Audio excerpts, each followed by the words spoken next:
Good afternoon, everyone. Welcome to the Let's Walk My Journey art exhibition, and especially welcome back to those who might have come to the first session. We're gonna go ahead with the second session, which is today, and here with our speakers. Selamat datang untuk teman-teman semua, baik yang ada di broadcast atau ada di live streaming with YouTube. Kita akan mulai sekarang untuk sesi yang kedua tentang to write is to hear. Dan untuk memulai sesi ini, kalau tadi sesi yang sebelumnya diakhiri dengan lagu dari Gloria Sukani, untuk sesi ini kita akan mulai dengan pembacaan puisi dari salah satu artis yang masuk dalam Let's Walk My Journey Art Exhibition. So, Abdul Samad Haidari, the floor is yours.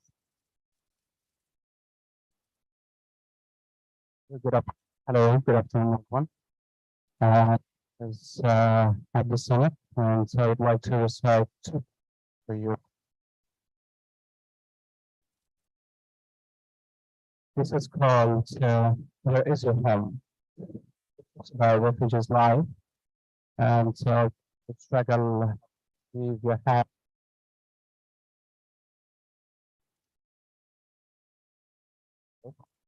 The challenges that you face on the way to safety, precisely. Where is your home? Sorry. We are adrift, strolling beyond the orbit's phase, with jingling flames struck on your heart, your core heart warmed at breath in rest. Who has lived the falling deserts alone? Who has said orchestra fire on your chest? What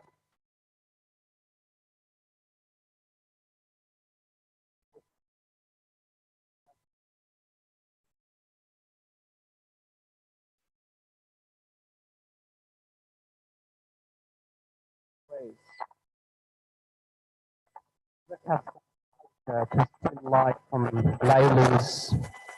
Laily's name, to harvest saffron beneath the broken sky.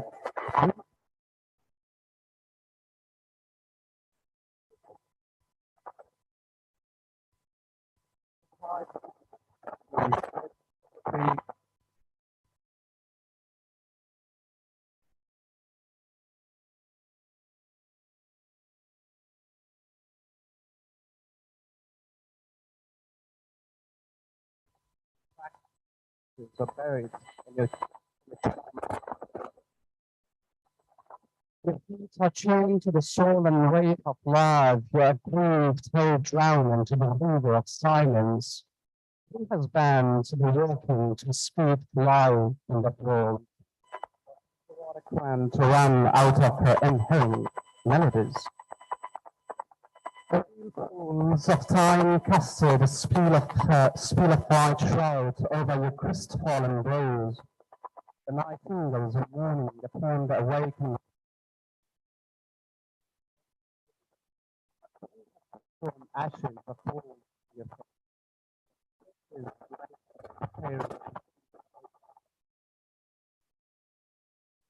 out of lungs rotating in the wind of earth, all the wanderlust drowns in the extended gaps of your footprint.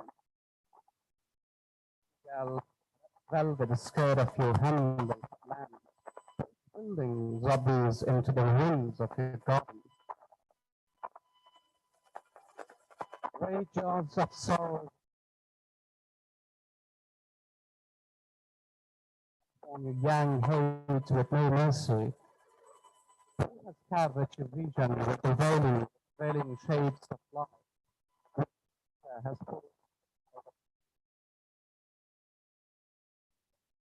Moses has you over the face of soil like the autumn leaves. Who has set fire at your barren chairs?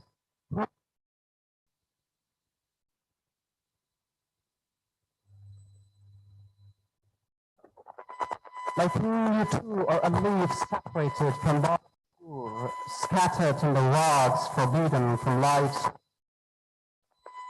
Who has lashes of the evening's bright, whose tongue has swollen in the length of Abdul's height. Thank you.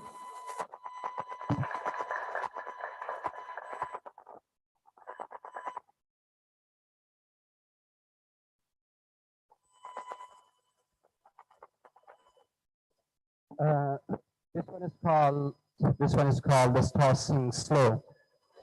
And this one talks about complaints from the war and complaints from the borders, and it is full of complaints about life, about organizations, about human rights activists, about whoever deals with refugees.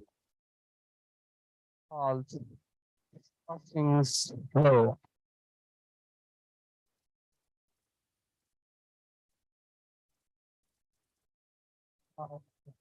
I'm traumatized, but there's no existence.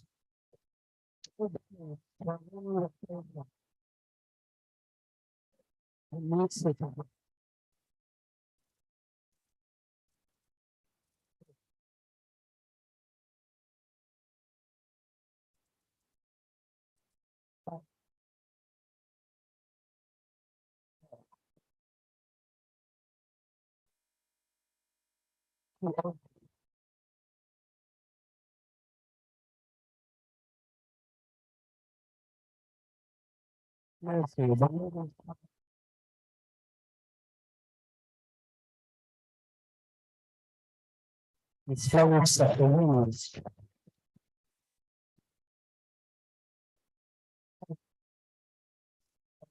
Of life.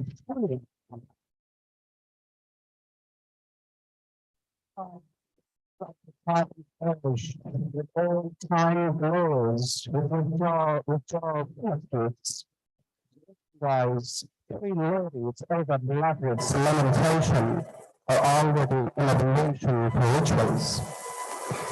Thomason's time over basin, the charm of natural justice, tyranny of death makes longing, flotillas of blood, blossoms drop and die like autumn's cloud. Turn his worn pair of shoes, and the clouds his storm red.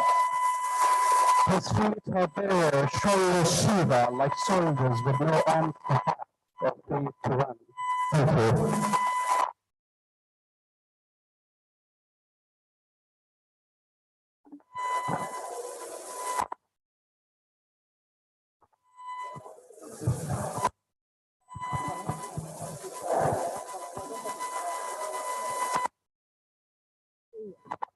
So can we give others another round of applause, please?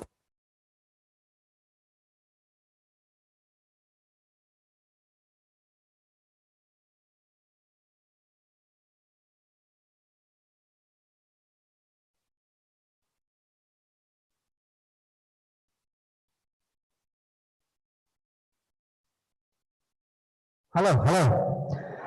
Thank you. Good afternoon, everyone. My name is Felix Nancy. I'm a writer from Vietnam, it's a small island somewhere there. So, I have, I'm honored to lead this talk. Yeah, before we begin, I want to mention what happened this morning. He got attacked. I just met him 2 months ago. We have Writers Congress headquarters.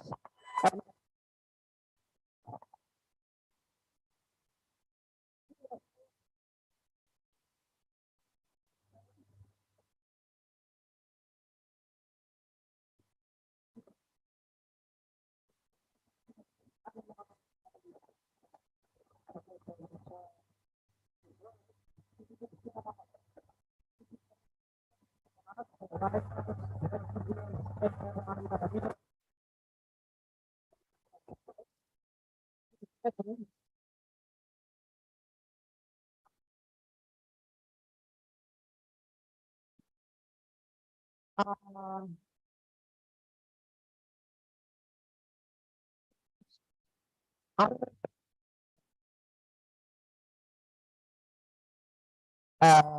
okay.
Selamat hari.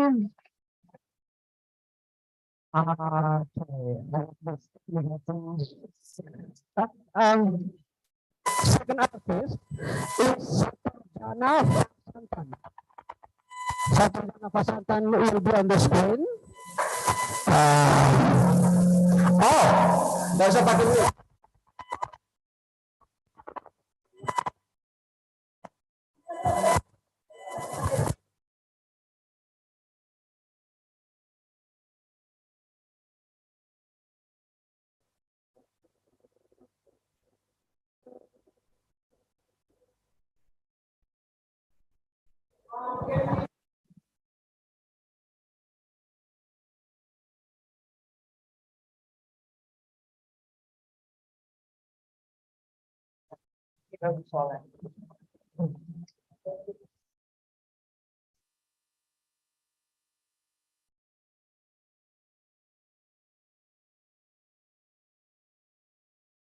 Oh, guru ya. Oke, harus berdiri ya. Yes, harus berdiri. Ya, oke. Um, I will introduce once again, Satrijana Pasantan is an artist from Sri Lanka. She has been living in Medan for years with her mother and sister. She was a partner in Sri Lankan. Feminist uh, somewhere.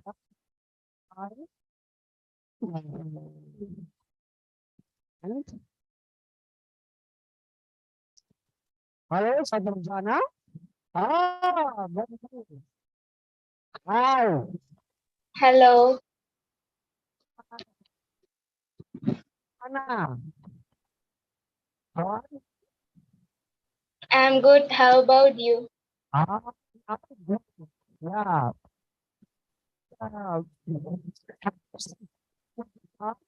But can you hear us? Can you hear me? No, I'm sorry, I couldn't hear you clearly. Probably.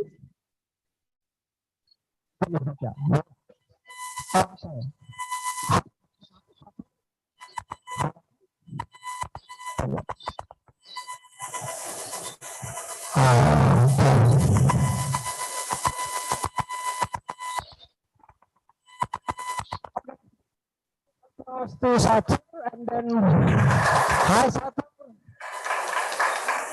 Okay. We are with Kiran Salazar. I'm sorry, Kiran, if I pronounce it. Kiran is a Latin's writer and the founder of the Kiran is a former seminary, public service fellow, Harvard University, and also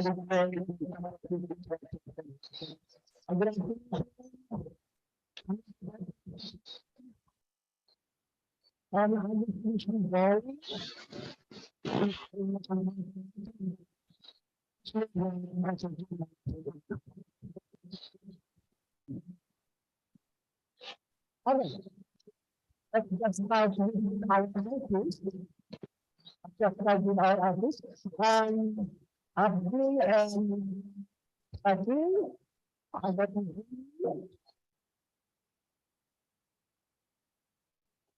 okay, we'll just write it. Maybe Abdi, you can tell us where you from and then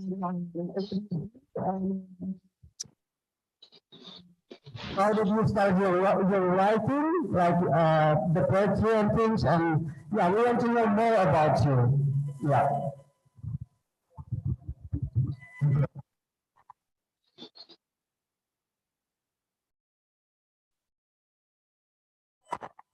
Hello, hello. Oh yeah, it works right now. Thank you, Pa.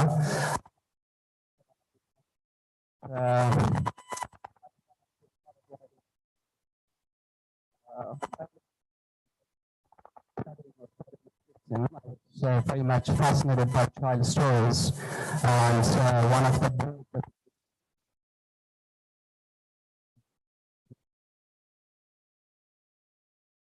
last book I read, and since then I have been practicing and writing short stories while doing some activities, studying.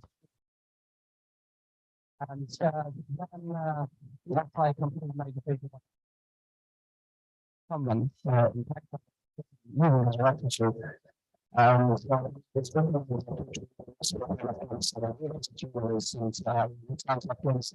something. And I started my work as a journalist, and I worked with Afghanistan and the Daily Afghanistan Express, and collaborated and helped some other researchers come into Afghanistan being produced by some friends in America or other countries. And then beside my journalism, I was writing, I was doing stories, and I had done the privilege to work with, I was in a refugee council, but it was not very much to the thing that I was interested in looking forward to. And I joined ActionNet, where I worked as a child special communication officer. And so when I had my first trip to Banya in Afghanistan, it was just it was painful for me to see children pretending to have weapons in their hands with sticks, and walking around and playing with that. And that was the first thing I had heard. It was called I know a place where every child knows weapons more than education, or more than pens, something, the title was something like that. I wrote a small piece about that one. And since I was very much involved in the communities with advocacy and doing some other research, other stories, like doing case studies and case stories from the IDPS people in the country. And then since then, I have started writing, and I have been constantly writing for those two newspaper groups in Afghanistan. And I also attended some conferences and doing some other stories, covering other stories, particularly women rights and child rights. And I did stories on social problems, social issues, and did stories on political issues, corruption inside the government. And this was what I have done country because of my writing, what I have been writing against the people who did not like, especially the warlords and some Islamic radical groups. And then I was stopped and I was forced to flee. And I sought refuge in Indonesia. And so in Indonesia, as a refugee, I don't have the right to employment opportunities, and I don't have the right to education. I don't have the right to so many things, basic rights, fundamental rights in Indonesia. And then I started doing some volunteer activities with some organizations and also in the refugee communities. And while doing all things, I was writing constantly, and I was always my writing from something that was more healing for me at the same time, in a way that I would be able to the stories or tell the stories of people, the stories of people to myself as a refugee. And then I shifted writing poems probably, and then I got used to that and continuously wrote.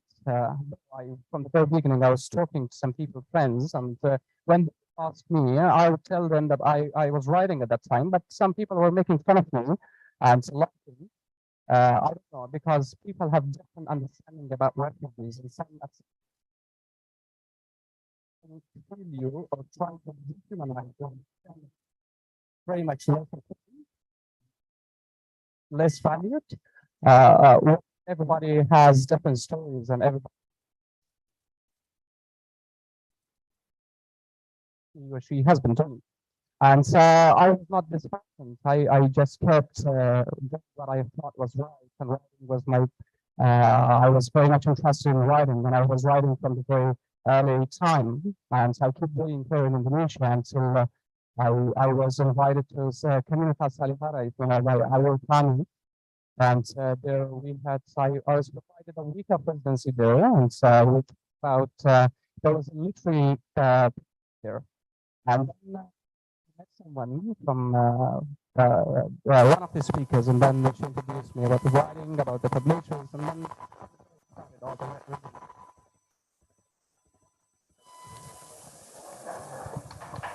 yeah,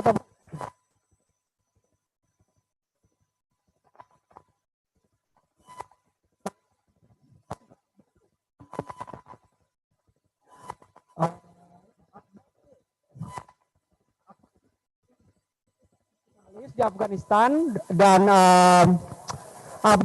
melarikan diri dari Afghanistan karena menulis sesuatu yang sensitif.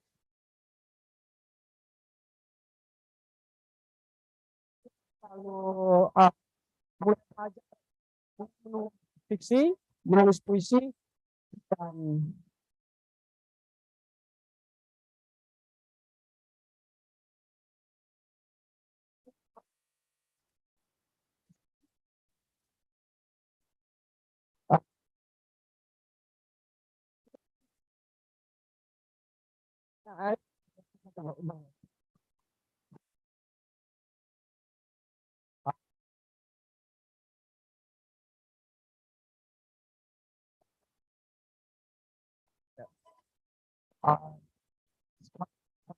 ask why I don't smile, and the other one is called On the Night.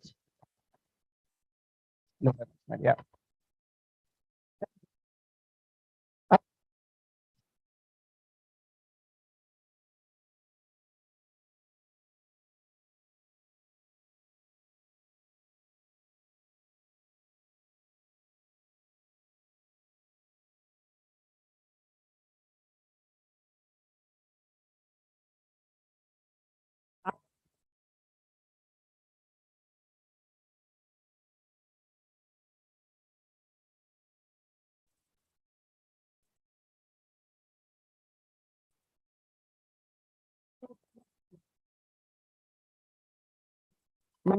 Sudah semua.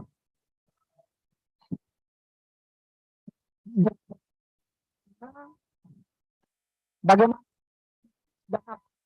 untuk pameran ini?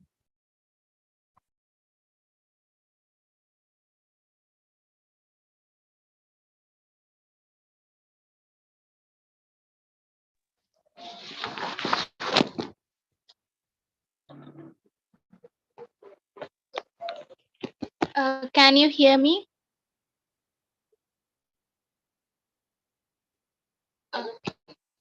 I'm Saturjana Vasandan. I'm from Sri Lanka, currently living in Indonesia uh, for 8 years. I'm living here with my mom and sister.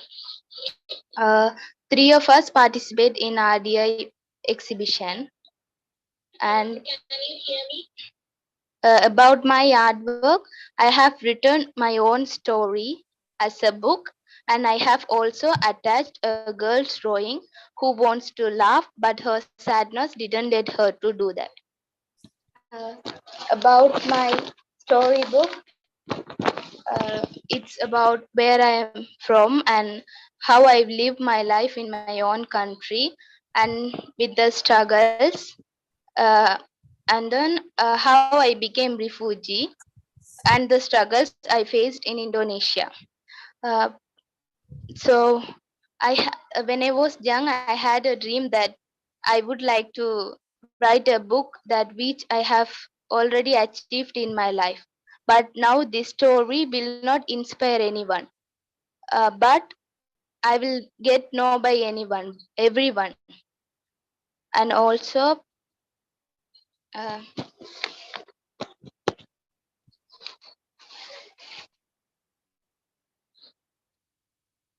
uh, my mother told me that in this world, if you don't have to know by everyone, and your story shouldn't have to inspire everyone. But if 1 or 2% get a good thing from your life, it will also give power. So that thing made a point. I started to write my book. I hope my dark days in this life will get brightened one day. Indonesia has been a great bridge to cross my dark part of my life. If I get chance to go abroad, and after I have achieved my ambitions and goals, I will definitely fill out my books with the next part of my life. Hope is my only weapon to pass Indonesia to abroad, but I hope everything will happen great. Thank you.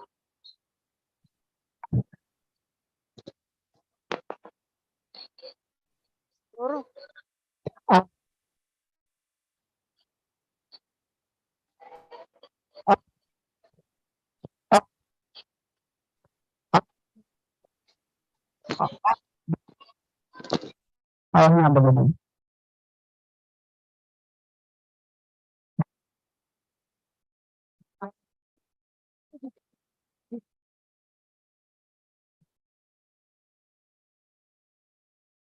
Tulis tentang apa?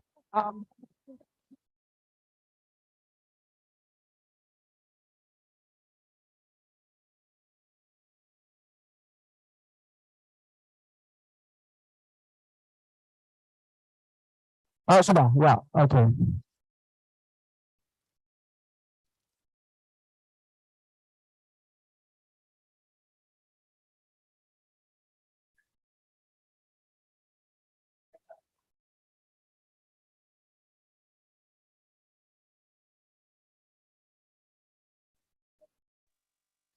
Can you hear me? Okay. Uh, I'm from a minority race in Sri Lanka, a Tamil. My language is Tamil. Is it wrong for me to born as a Tamil? Is it wrong for me to associate with my own kith and kin, playing around, talking in Tamil? The Creator created me born in Indonesia as a Tamil. Since I'm a Tamil, I'm identified as a refugee now. How can I forget my mother tongue? It's the language that I started talking since my mother convinced me in her little tummy. Tamil, my own language. And the relationship between me and the language is same between me and my mother. Civil war prolonged for nearby 30 years in northern provinces. Constant shelling and bombing compelled our parents to leave hide their own village in 1990.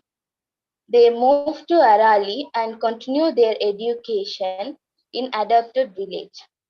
1995, the war intensified and the people were moved via waterways from Arali to Klinachi, where they lived in a temporary camps. Temporary shelters did not see any light tunnel. Situation was getting bad to worse as the military attacks were focused towards Klinochi. My parents could not continue to live there as the military imposed economic sanction. No basic facilities were reachable. Most of the people became very malnutrition, died without basic facilities, or tragic death due to cross firing, and losing their limbs and became invalid. Hence, they moved further toward Mullaitivu and temporarily sheltered in Pudukkudi. It's a small part of my story. Thank you.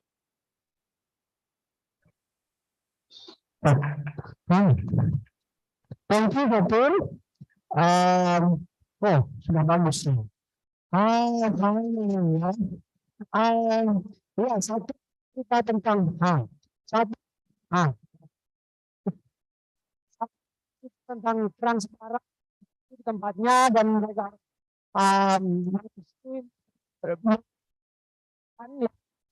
menggunakan beras ya.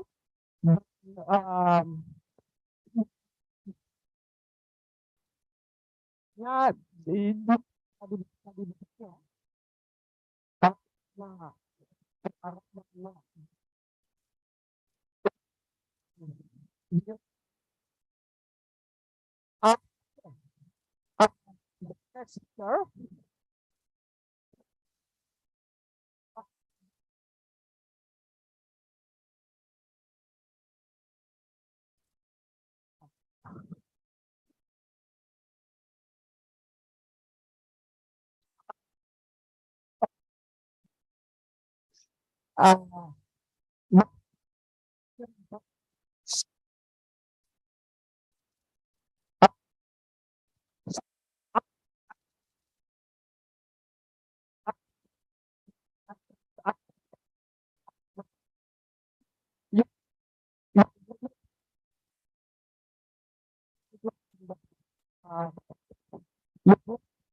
ya. Thank you, Felix. And hi, good afternoon. It's great to be here. My name is Kieran. I'm the co-founder of the Archipelago together with Warsan Wersan. She's a Somali writer living here in Jakarta. And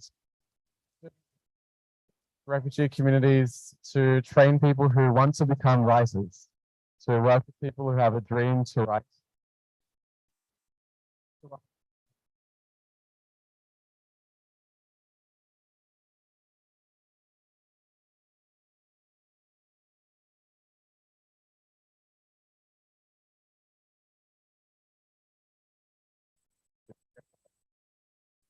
Like writer.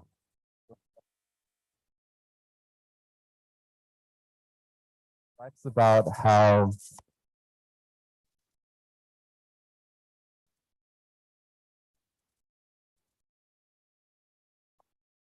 by making his own language with his own words, he was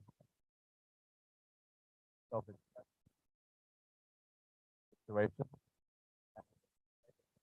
looking at his displacement experience, not just telling us what was happening, but actually inventing a new language, inventing a way of thinking about life.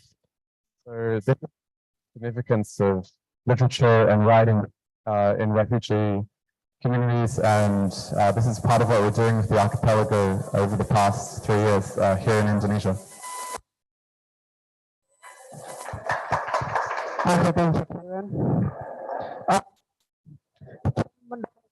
Para pengungsi untuk menulis dan dia yakin bahwa melalui kepenulisan menulis kreatif para pengungsi bisa mengekspresikan diri, berbicara dengan bahasa mereka sendiri, perasaan mereka sendiri, dan mengerjakan Indonesia.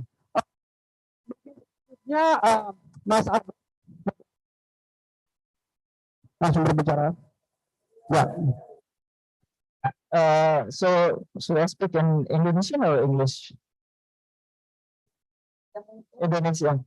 Oke, selamat sore teman-teman semua. Nama saya Agustinus Wibowo. Saya penulis dari Indonesia dan sebetulnya saya diundang ke sini karena kebetulan juga saya pernah tinggal di Afghanistan. Saya pernah tinggal di Afghanistan selama 3 tahun dan melihat langsung kehidupan di sana. Mas Felix waktu tadi sempat kirim daftar pertanyaan dan tertarik bagaimana saya melihat masalah Afghanistan dari sudut pandang saya. Sebenarnya perjalanan saya membuat saya sangat beresonansi dengan teman-teman pengungsi di sini adalah saya juga pernah mengalami konflik identitas yang cukup kuat. Saya dibesarkan sebagai minoritas Tionghoa di Indonesia, secara ras maupun agama juga minoritas. Dan pada masa rezim Orde Baru Soeharto, orang Tionghoa di Indonesia mengalami banyak persekusi dan diskriminasi.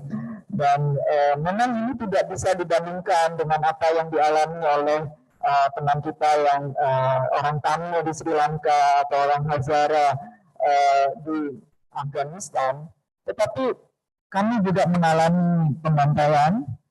Generasi orang tua saya juga sudah banyak sekali melihat darah dan orang-orang Tionghoa juga banyak yang dibantai dan juga banyak yang menjadi pengungsi. Jadi ada juga banyak dari saudara-saudara dalam keluarga besar kami yang kemudian mengungsi ke mainland, ke China maupun ke negara-negara lain. Jadi memang ada resonansi itu dan dari sisi saya sendiri, saya tadi sangat tersentuh dengan tulisan dari Satir ya, yang mempertanyakan tentang kenapa kita harus diperlakukan berbeda karena kita berbicara bahasa yang berbeda, punya etnik yang berbeda atau agama yang berbeda. Saya juga pernah mengalami itu dan saya juga pernah mempertanyakan di mana rumah saya sesungguhnya.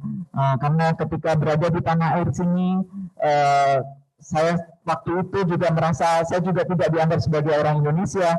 Tapi setelah saya pergi ke Cina, sampai di Cina saya juga merasa saya bukan orang Cina juga gitu. Di Cina saya dianggap orang asing dan itu yang membuat saya bertanya-tanya di mana itu rumah, di mana tanah air. Dan ini juga resonansi saya dari tulisan Abdul Samad ya tentang mempertanyakan rumah, kenapa orang harus dipecah-pecah oleh garis batas, kenapa harus ada diskriminasi karena perbedaan.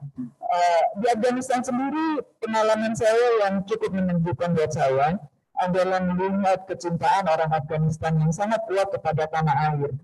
Di sana konsep hak atau tanah air itu sangat kuat. Bahkan orang Afgan ya waktu itu ketika Afghanistan sudah kondisinya agak membaik waktu itu, orang-orang Afgan, diaspora Afgan yang tinggal di luar negeri banyak yang ingin ketika meninggal nanti dimakamkan kembali ke Afghanistan karena itu tanah mereka. Tetapi di Afghanistan saya juga berjumpa dengan orang-orang yang mengungsi. Mayoritas orang Afgan sebenarnya pernah mengalami hidup sebagai pengungsi karena memang tanah air mereka yang kondisinya sangat mengenaskan, memaksa mereka harus tinggal di luar negeri. Dan ada perbedaan yang sangat mendasar antara saya sebagai traveler dengan pengungsi. Pengungsi itu pergi karena terpaksa. Mereka bukan pergi karena keinginan untuk melihat dunia atau menjelajah, itu hal yang berbeda sekali dengan apa yang saya alami. Mereka terpaksa dan ada hal juga yang harus kita pahami adalah keadaan tanpa status. Jadi mereka kehilangan tanah air karena tanah airnya rusak, karena perang, karena konflik. Tetapi kemanapun mereka pergi, mereka masih tetap orang asing. Mereka tercabut dari asing. Dan ini kita juga bisa lihat ya dari lukisan-lukisan di sini. Ada satu lukisan yang membuat saya sangat tersentuh adalah lukisan ikan yang diambil, yang dikeluarkan dari akuariumnya. Ikan yang dilepaskan dari airnya. Pengungsi itu seperti itu. Mereka tidak Ya, mereka dimanapun mereka pergi, mereka menjadi bukan siapa-siapa. Dan ini adalah kondisi yang buat kita yang punya tanah air, punya rumah, punya paspor, punya kewarganegaraan, kita mungkin take for granted ya. Dan ini kita anggap sudah biasa, dan ini kita sudah anggap hak yang kita harus nikmati, tapi buat mereka itu adalah privilege yang sampai sekarang harus mereka perjuangkan. Dan dalam kondisi ini saya juga merenungkan apa sih makna rumah. Rumah itu membutuhkan dua hal. Rumah itu membutuhkan penerimaan yang dari pertama adalah penerimaan dari masyarakat sekitar, yaitu orang menerima kita sebagai bagian dari tempat itu, maka itu adalah rumah kita.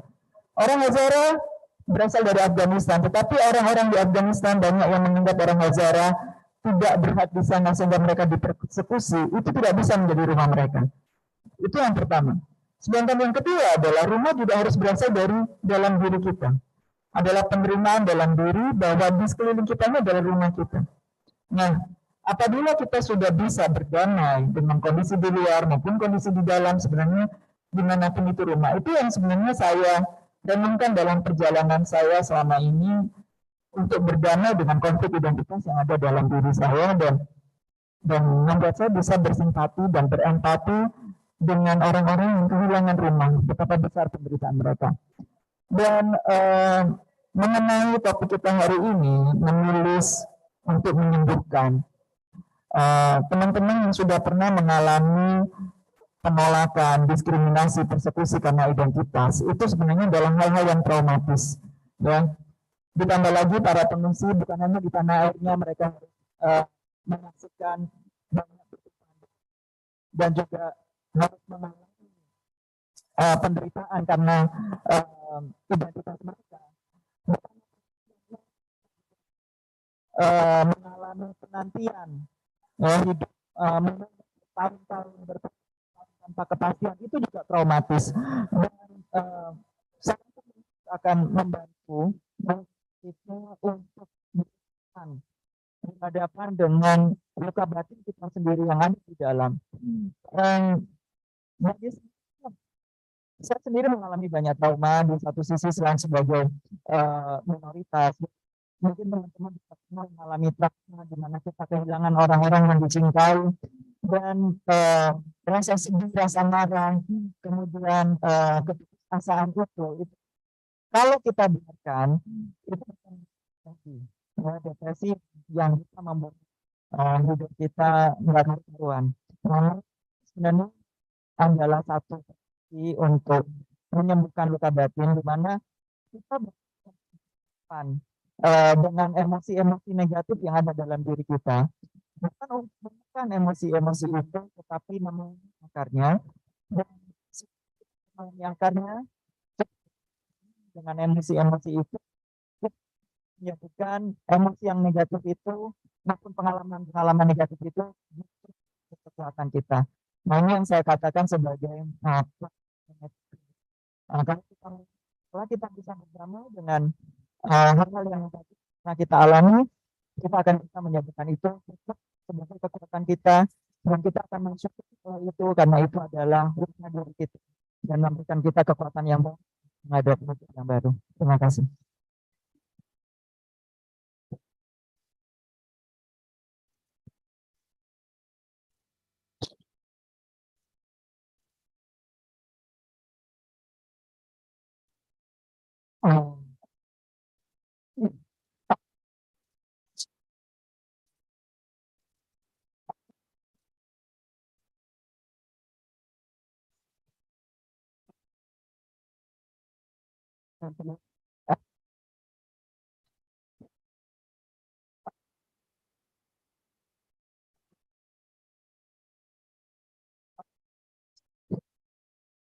Ini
People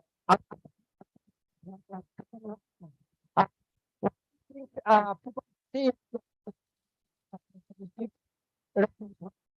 and this,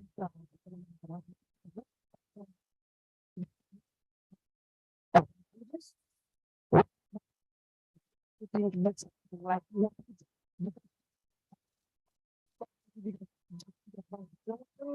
like and then that's not right, or what do you think about it? Like what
Halo.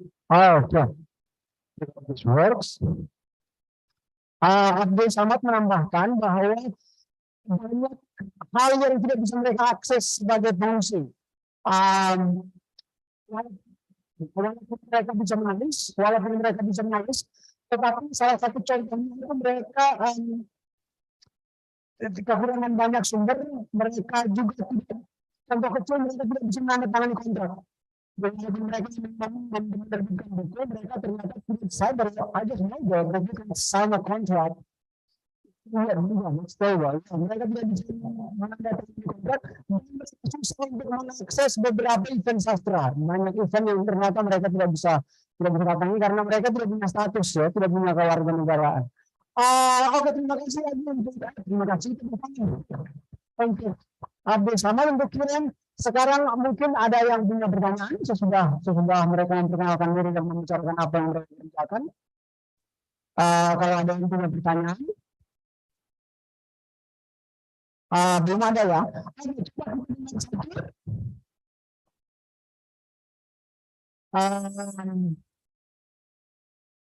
Apa dia sudah bisa mendengar kita atau belum? Belum. Halo, Satur. Halo, sir. Hai, Satur. When you start writing, are you thinking about being a professional writer? When you start writing, have you ever think about being a professional writer? No. I just want to relieve myself, and then I just want to make an artwork that attract everyone. That was the only point when I started writing. Because I'm not very sure, I'm not a professional writer, or a professional writer doesn't teach me how to write or how to write a book. I just do it by myself. So I don't want, that was not my point to when I was writing. You didn't still think about that. Abdul Samad was talk to us, tell us about how people his writing. How about you? How the people respond to your writing? But now I'm thinking too, because I love writing. When I show my book to my mom, she said, if you improve yourself, you can be a better writer. So now I have a little thought of being a writer too. Because when I was young, I feel write heals me. So I think it can help me more if I write. So I have a little thought about that too. Yeah, thank you. We can see that you have a good story to write. It's powerful, and then maybe you have to think about it. Oke, ada pertanyaan? Ada yang punya pertanyaan? Oke, kalau belum ada kita ke Kiran ya. Kiran, what do you think I've said before, like they can sign a contract, they can access several events, and what do you think we can help with that? like as a writer, as a writer's community, or as, well, yeah.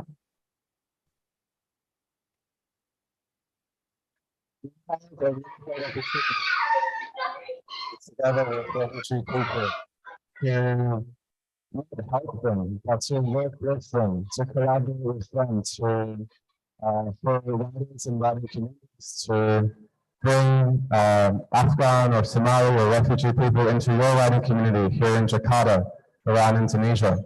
We as people of citizenship to look for opportunities, to look for resources, and to join together. I think at the heart of all of this would be friendship. So I'm doing this project because so many of my deepest friends are refugee people, and we work together as peers, as fellow writers, and what gives our project its strength and what gives it its longevity to keep on going is that it's based on friendship and relationship. So there's really, I think, really easy way to be involved, which is to look for ways to simply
So my question for Q&A is, have you ever encountered a case where it's already too late because they already took their own life? Did you come across their writings? Have you ever come across such kind of case? And if so, are you going to release? Are you going to publish their writings? Because probably they had stories to tell, but they didn't get the chance to. So that is my question. Thank you. Okay. Do you remember the question? Maybe you first, because it's just one question, and then we will go on. Sure. More than 16 refugee people have taken their own life in Indonesia in the past 8 years or so. The number may be even higher than that, but those are the ones that we have been able to keep track of. And maybe Ali Reza or Abdul has a even more accurate account of that. Rates of depression are extremely high, almost universal. And like Abdul Samad was talking about, so many people have PTSD from past experiences they've gone through. So mental health is an extremely urgent issue, and actually we need more work to be done on providing mental health services for refugee communities, and that's something that I've also been working on with groups like RDI, Refugee and Asylum Seeker Information Center in Jakarta. But this is really an urgent crisis. There is a mental health crisis in the refugee community, and people are taking their life. This is urgent, and we need more work on that. In terms of those who have passed away who may have been writers, I haven't encountered this, but I think what's really important is to honor the memory and legacy of these people who have died, not only from suicide, but also many more who have died from medical neglect and inability to access healthcare because there's no right to access adequate healthcare for refugee people. So these lives that have been lost over the past years here, we really need to find ways to honor them and also to hold institutions accountable for those lives lost. So that I think is a really important work that should be done together with refugee people themselves and communities themselves, that we need to remember and honor those who have lost their lives because of the lack of rights, because of their displacement, because of the inability to find safety here or anywhere. Thank you for your question.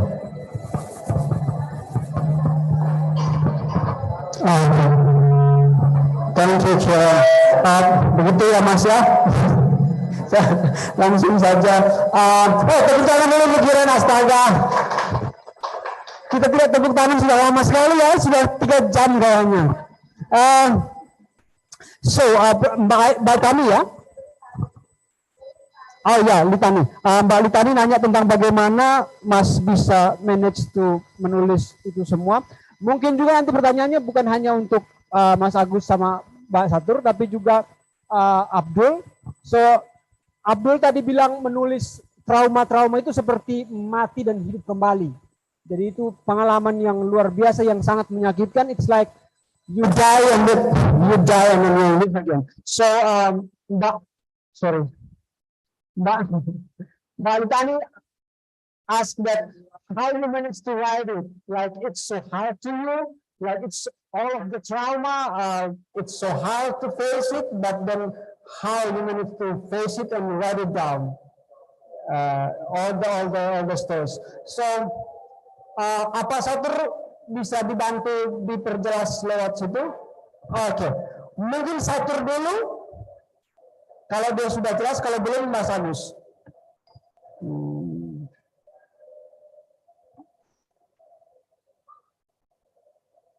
Oke, kita ke Mas Agus Wibowo dulu ya, terus Mbak Satur dan silakan. Ya, terima kasih Pak Litani buat pertanyaannya. Jadi menulis untuk terapi itu memang saya sadari sangat berguna buat saya juga.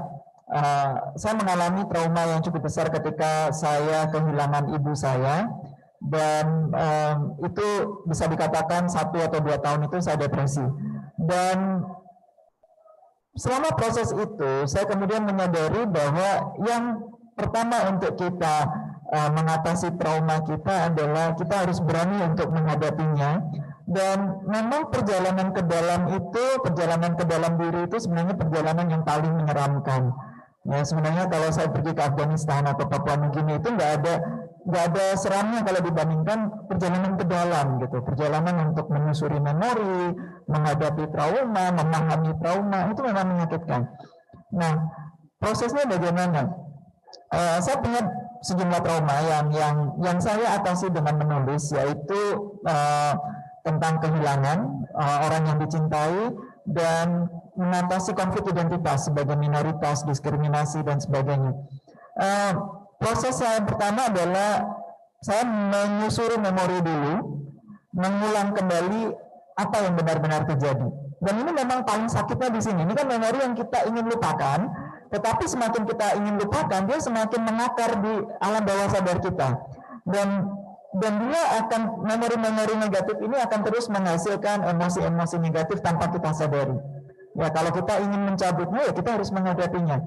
Nah, setelah kita menyusun memori, yang harus kita lakukan kemudian adalah memahami emosi apa itu. Kita belajar untuk melabeli emosi. Apakah ini marah, sedih, atau kesepian, takut.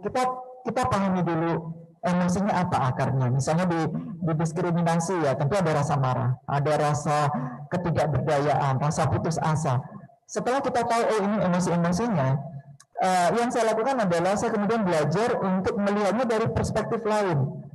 Ini saya ingat ketika ayah saya mengatakan ya, kalau kamu lihat laut itu kalau dari pantai, kamu akan melihat gelombang, badai, ya, kadang sangat mengerikan, ya.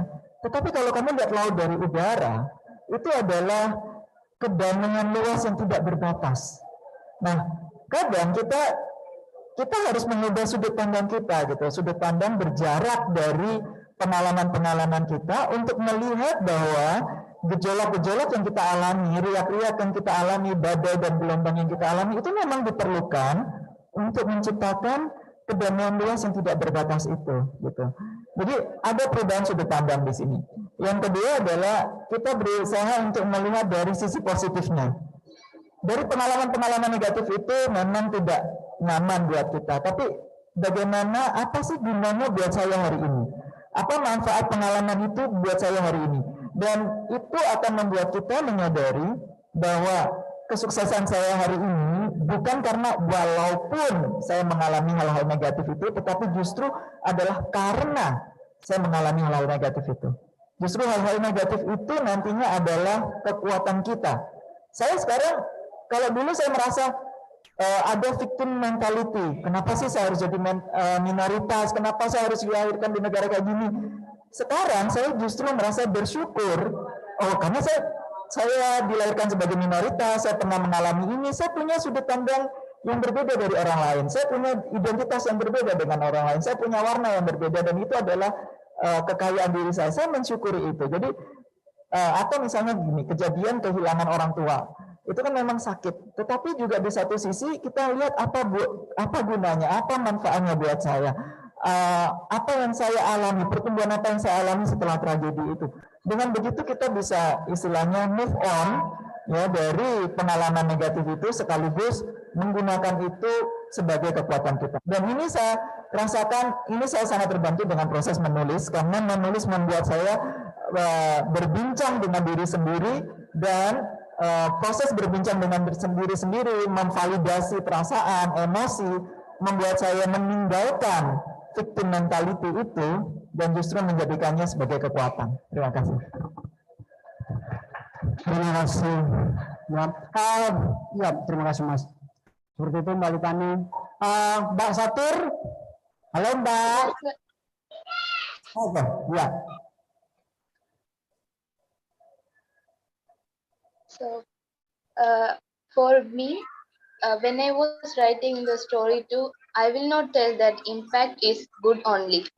I also felt bad when the situation first I lost my dad. Sri Lankan military take my dad from my family, and until now I haven't seen him. And also we stayed in a camp for 1 year. That was so terrible. That's only camp, but we also have health issues, and my mother take care of me and my sister so hardly. After when we back to our home, when we saw because of the war, there is no home, there is no house there. We only stayed, we only make a small hut and we stayed there. So in every situation, I also felt sad. But you know, how I came across that is in the war, I only lost my father, but there are some children, they lost their mom and dad. They don't have food for eat also. So I just remind them. So at least I have food to eat, and I have my mother and sister with me. I miss my dad. I'm not going to have my dad in my life, but it's okay. At least I have mother. There are so many people without mother also there in the world. Sorry. So there is problem in everyone's life, and then everyone should face that.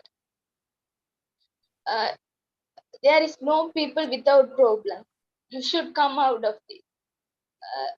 This war made me so sad in my life because, sorry,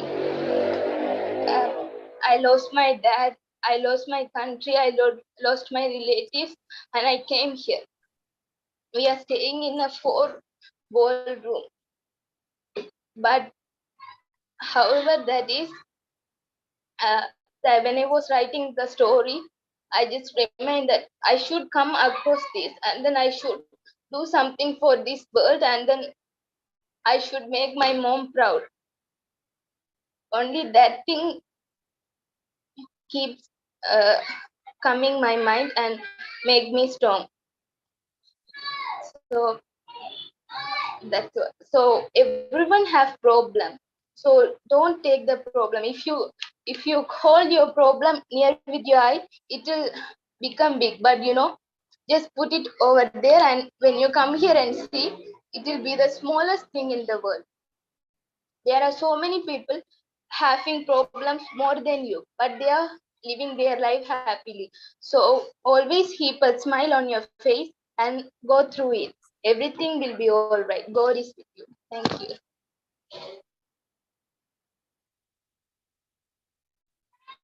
Thank you, Satu, for sharing. We know that it's hard for you. All of us sending hug from Jakarta. Okay. Mas Abdi Samad, while kami asking about how you process, she's on the process to try to write, it's the process, and she asked how you finally managed to write down all of your traumas. Maybe you have an advice for that, please. I have to admit that I am very privileged to have a lot of friends in Indonesia. And some of them are as close as my mother, as my sisters, and my brothers. They are so much close, and they provide us so much love. And what I do, when I write about the bad stories, very traumatizing, extremely traumatizing stories, and then I surround myself with the right people. It's extremely important to be with the right people, those who really understand you, those who do not judge or say anything, but they really provide emotional support. And we mostly, if my writing, some of the stories, they are all heavy. Once in a while, we go out and sit in a place that I really like and surround myself among the people. So I seek refuge with the people, with the crowd. And there I feel a little bit stronger, a little bit more energetic, and I feel like I can do things, and I write, and that does not have a lot of effect. And at the same time, the next process is I express my feeling, what I write, and sometimes I share with my friends, what do you think of this writing? And some of them are very kind, and They speak my mind, and they speak and they express the feeling about how strong these writings are. And so being with the right circle, I think it's extremely important, with the people who really understand you, who really feel empathetic about you. So writing is a process to heal, but it requires a good company and reliable resources at the same time to be able to walk on and pass those stages. There are high stages where you feel absolutely like you cannot continue anymore. The pain and the feeling of disappointments and everything. And once you overcome that mountain of problems with the right people, I think things will be easy at the same time. And what you write and what you produce, and it gives you a harvest, and so you give a result out of that. I think that also keeps you motivated, and also, yes, whatever I have been sharing in the traumatic and difficult stories that is being paid off, and the response that you receive from the audience, from the people, I think that's also important. It is also important the society, how the society receives and how the society treats people. I'm not judging this on anything, but reading the stories. We sometimes have the habit, without reading the book, we just judge it. And we just pass our comments without really going through that. We even don't do ourselves to read a couple of chapters to understand what's really going on. And also the behind the story. So the right people and also the right atmosphere, I think that's important. That's how it works for me so far. Yeah. Thank you, Abdul. Mbak Litani bisa memahami? Oh, sedikit-sedikit. Oke. Ya. Ya, Mas Abdul merasa bersyukur punya banyak teman yang bisa membantu dia pelan-pelan, dan dia juga berusaha membuka sedikit demi sedikit. Akhirnya bisa seperti itu ya kira-kira ya. Nanti kita ngobrol lagi. Masih ada pertanyaan? Oke. Silahkan.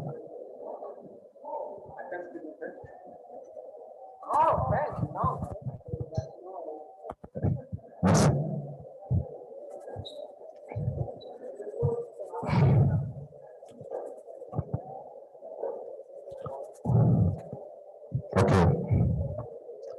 My name is Mr. Dr. Kuba. I'm from Congo, Brazzaville. I have one question. In our distress as refugee, have you given the test of becoming familiar with her and writing? You ready to make use them to want to claim a career in those fields.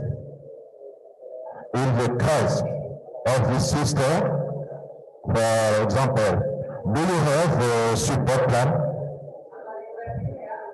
I don't know if you understand my question.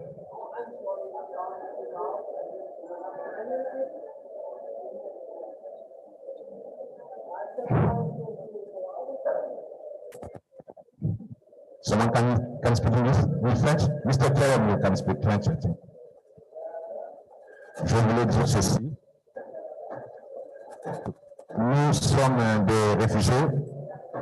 Vous nous avez donné le goût des écritures et de l'art. Vous voyez tout ce que nous avons fait. Nous avons embelli cette maison de bonnes choses. Parmi nous, d'autres peuvent rêver de faire carrière en tant qu'artiste, en tant qu'écrivain. Avez-vous un plan d'accompagnement pour nous, les réfugiés? Je prends le cas de la sœur qui est en direct avec nous sur YouTube. Avez-vous un plan d'accompagnement pour cette sœur qui peut rêver de faire carrière en tant qu'écrivain, en tant qu'artiste créatif? Je ne sais pas si vous avez compris ma question.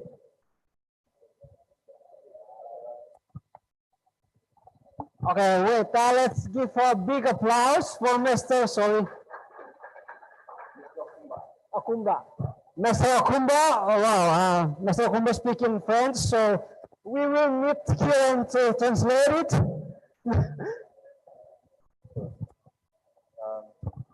Thank you so much, Bartel. So Bartel's question is about here we see so many writings from refugee people. We see art on the wall from refugee communities. We see Sajid Fana speaking to us, and his question was, so how can refugee people actually follow a career as writer or artist? Peut-être c'est juste ça que j'ai dit? Ok, merci. I think a number of things are extremely important, like Abdul Samad was just saying, to be surrounded by the right friends and the right collaborators who are actively working on your writing or indeed your art with you. And actually we should thank RDI for the work that they're doing, because I know that for many of the writers involved, including Ali Razi Awari and the question asker from before, that there are many deep friendships between members of RDI and refugee people, and those friendships are productive working relationships. So we really need more of this. We as writers, as people, should make more effort to do this kind of friendship and collaboration. We too, as the archipelago, need to do even more to do this. Moreover, we should look for resources, and I think that refugee people often have a very hard time to be paid for their writing, to have funds to write. To write is in many ways requires so much stability. To write requires to be able to live every month, and this is a challenge. So we should look for more resources and give them to writers, to artists, to help them with their work. And we should provide opportunity to publish. So things like RDI is doing, things like the Archipelago magazine, but more. Indonesian publishers and Indonesian magazines can publish more writing from refugee people. So these are some of the critical things, but I really want to emphasize that it's an opportunity for you and the audience to make relationship with refugee people and find ways to collaborate together. And then we can do this together.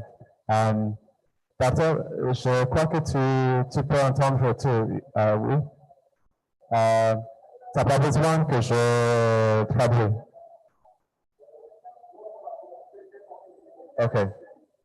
Yeah, okay. Yeah, merci beaucoup. Okay, merci, Kiran.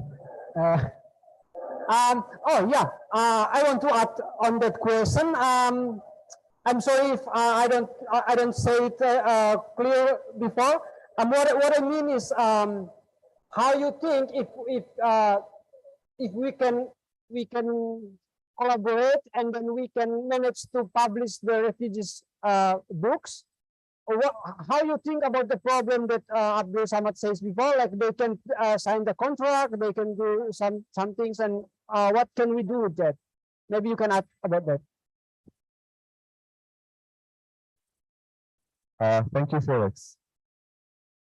I think that practical problems can always be overcome with people.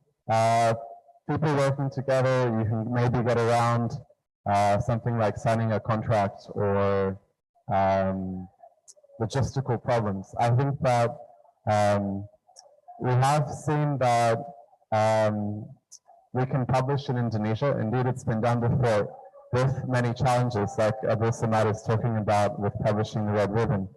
But all of these challenges are able to be overcome. We just need to actively collaborate to do it. So maybe this means that we need to partner with more organizations. Maybe we can find different ways to be able to get around some of the legal hurdles. But I don't think that the practical problems are really the heart of the matter. I think that what we can do is work to really amplify the creative writing of refugee people. So when we work with people, to work with them, like we've been talking about so much, as writers who have something to bring in terms of their imagination and their intellect beyond recounting their story. So I think that the type of work that we can do is work that actually pushes writers to fully realize themselves as a writer. So this needs long-term collaboration. This needs working together for maybe years to actually, like any writer does, go through a very long editing process, to have editorial support, to treat writing from refugee people the same way we treat other writing, where it takes a lot of time and is requires a huge investment of energy from many people. So if we can actually work on a book, work on a project that has many collaborators, that spends lots of time to rewrite and edit, and thinks about how to publish and distribute it.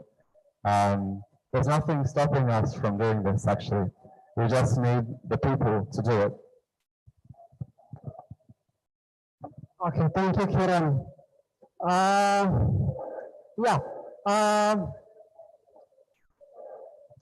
Kiran tadi menjawab pertanyaan tentang apakah para pengungsi bisa menjadi penulis profesional, dan Kiran sangat optimis ya, lalu menyambung tentang hal-hal praktis yang nanti ditemui di lapangan, seperti tidak bisa menemukan publisher, penerbit dan tidak bisa tanda tangan kontrak.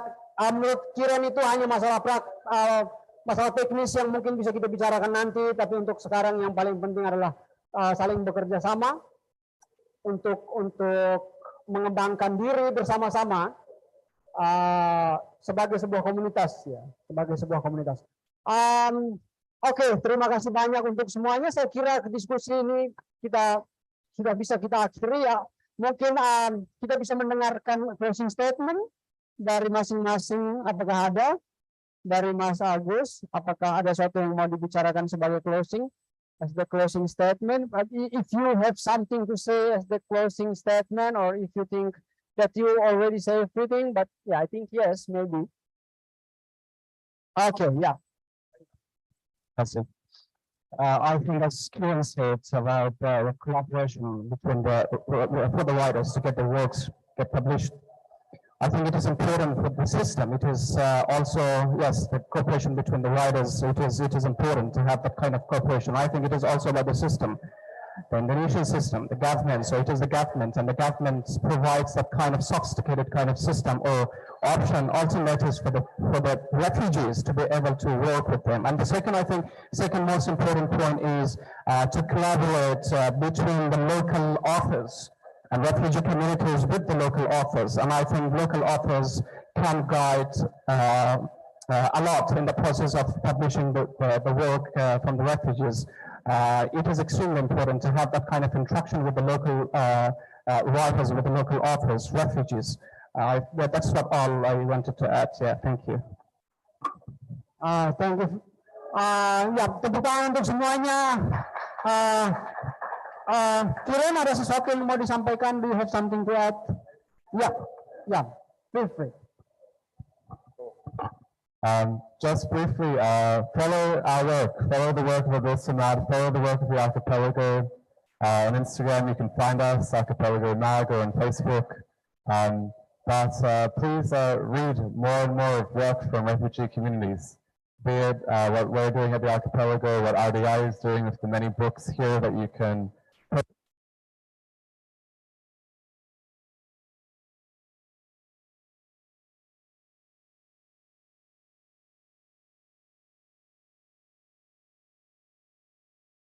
Kita bisa saling saling kontak lebih lanjut di Instagram, mengikuti berita-berita yang ada seperti itu. Satur, do you have anything to say as the closing statement? First of all, thank you for this wonderful opportunity. This is my first time to make attend an exhibition, but I didn't feel like that because all of the people that I work with all are wonderful, and I'll be always thankful for that. And after I write my story, I feel so relieved, and that step gives me that what I should do next in my life. And thank you so much for the opportunity. Thanks. Thank you, Satur. Thank you for sharing. Mas Agus, tidak ada sama sekali. Oke, so thank you very much untuk semuanya. Thank you so much untuk yang sudah hadir. Saya minta maaf jika I was a little bit confusing sejak awal karena microphone dan coffee machine dan semuanya switching language dan ya, saya senang bahwa kita bisa berbicara banyak hal dan berdiskusi banyak hal. Untuk penutupnya, we have a special request for Abdul Samad. I have a request supaya membaca puisi lagi. Can you read more poem for us? Yeah, maybe one or two as the closing. Yeah.